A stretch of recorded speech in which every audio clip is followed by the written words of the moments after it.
Vuoi assaggiare una birra dove al suo interno scopri la specialità tipica friulana? Lumi Beer, il prodotto ricavato in 20 ettari di terreno coltivato orzodistico, biodiversità, performance ambientale. Lumi Beer nelle sue 5 versioni disponibili, 4 per consumo veloce e dissetante e la versione Magnum per intenditori. Lumi Beer si abbina a qualsiasi palato. Lumi Beer è un prodotto esclusivo Azienda Agricola Pancera, il buon seme, i buoni frutti.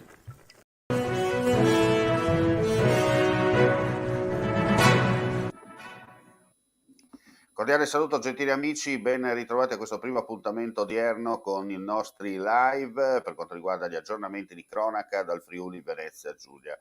E dunque partiamo subito con un controllo fatto dalle forze dell'ordine la sera di domenica, dove le stazioni carabinieri di Osoppo, Venzone e Comeglians, coadiuvati dal Norma della compagnia di Tolmezzo e della sezione mobile della Guardia di Finanza della compagnia sempre del capoluogo Carnico, dove hanno messo fine in località Cison, nel comune di Amaro, a un rave party non autorizzato al quale stavano partecipando una cinquantina di ragazzi, alcuni dei quali minorenni, quasi tutti provenienti dalla zona o da altre parti della provincia di Udine e dal vicino Veneto.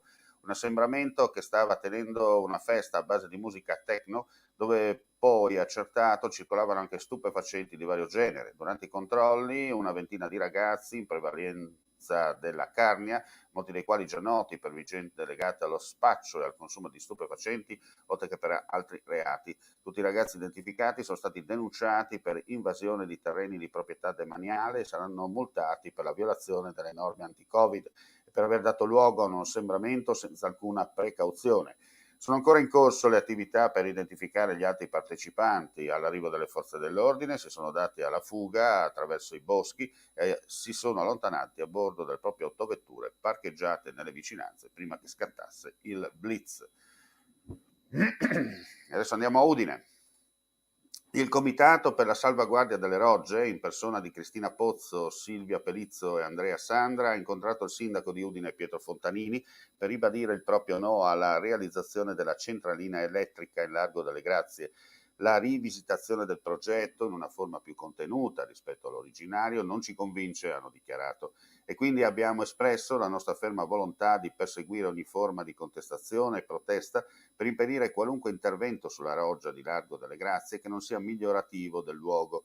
Abbiamo ricordato al sindaco che il nipote di Marignani ha espresso la propria contrarietà alla centralina. Abbiamo piuttosto suggerito di utilizzare il progetto Ex Dormish per dar vita ad un contesto più ampio nel quale la figura e l'opera di Marignani sia materia di studio e di approfondimento, sia didattico sia turistico. Il primo cittadino ha annunciato la presentazione di un progetto tuttora in fase di elaborazione, di fatto confermando l'intenzione di intervenire sulla roggia, luogo che ricordiamo essere anche strettamente confinante con il santuario mariano. Il comitato, la cui principale caratteristica è la trasversabilità politica e l'esclusivo interesse per la valorizzazione delle rogge di Udine, ribadisce la propria contrarietà. Chiederemo agli udinesi di esprimersi e di sostenerci, o lo stesso faremo con le forze politiche presenti in Consiglio Comunale, confidando che la sensibilità ambientale e architettonica e il buon senso dell'amministrazione prevalgano su un non chiaro interesse diverso. Parliamo adesso di natura. Contribuire a promuovere la collaborazione tra cittadini e istituzioni per uno sviluppo sostenibile del territorio. L'obiettivo dei 18 incontri pubblici in programma da settembre a novembre a Udine, Cividale, Gorizia e Tolmezzo, organizzati dall'Ateneo Friulano sotto il titolo Per un domani sostenibile, un patto per lo sviluppo del territorio. Protagonisti degli incontri dedicati alla sostenibilità declinata nel vivere quotidiano saranno i docenti dell'Università di Udine e qualificati esperti della società civile. Gli eventi costituiscono un primo ciclo di appuntamenti sullo sviluppo sostenibile, frutto degli accordi fra l'Ateneo e i comuni interessati. A Cividale sono previsti 5 incontri.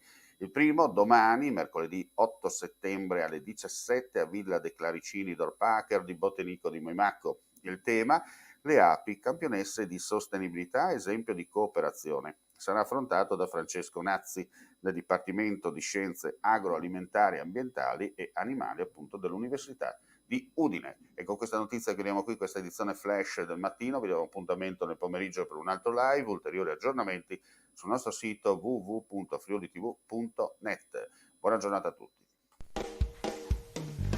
Ehi, dico a te, vuoi un apparecchio acustico a costo zero? Acustica Friulana, via Visinale 16, Muzzana del Turniano, Udine. Telefono 334 27 67 731. Test dell'udito direttamente a domicilio, semplice e veloce. Pagamenti su misura. Non aspettare di non sentire. Campagna di prevenzione dei problemi uditivi. Acustica Friulana. Test dell'udito direttamente a domicilio, semplice e veloce. Un'occasione da non perdere.